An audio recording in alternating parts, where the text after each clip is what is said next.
മല്ലിയില ഓപ്ഷനിലാണ്, വേണമെങ്കിൽ ഇഷ്ടമുണ്ടെങ്കിൽ ചേർക്കാൻ പോകും, ഇല്ലെങ്കിൽ ചേർക്കാം. ഇത്രയുമാണ് നമുക്ക് മെയിനായിട്ട് വേണ്ടത്. കുറച്ച് ഉപ്പ്, ആവശ്യത്തിനുള്ള ഉപ്പ്.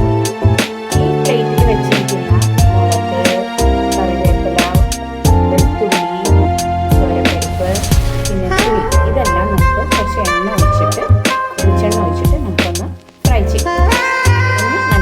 നല്ലോണം ബ്രൗൺ നിറമാവുന്ന വരെ ഫ്രൈ ചെയ്ത് ഈ ചീനച്ചട്ടിയിൽ കുറച്ച് വെളിച്ചെണ്ണ ഒഴിക്കാം.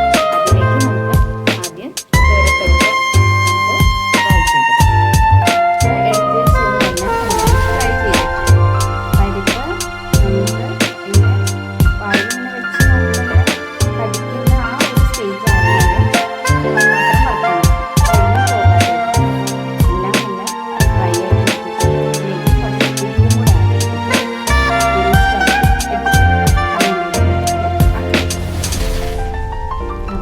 തോരപ്പരിപ്പ് വെച്ചിട്ടുള്ള ചമ്മന്തി റെഡിയായിട്ടുണ്ട്.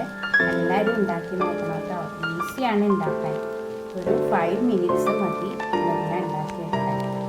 നമുക്ക് തോരപ്പരിപ്പ് ഒന്ന് ജസ്റ്റ് വറുത്തെടുക്കാം ഫസ്റ്റ്. അതിന് ശേഷം ബാക്കി എടുത്ത് വെച്ചിരിക്കുന്ന ഉണക്കമുളക്, വെളുത്തുള്ളി, കറിവേപ്പില, ഇതെല്ലാം നമ്മളിട്ടിട്ട് ഒന്നും കൂടെ ഒന്ന് ഫ്രൈ ചെയ്തെടുക്കാം. അത് കഴിഞ്ഞ് മല്ലിയില ആവശ്യമുണ്ടെങ്കിൽ ഇടാം.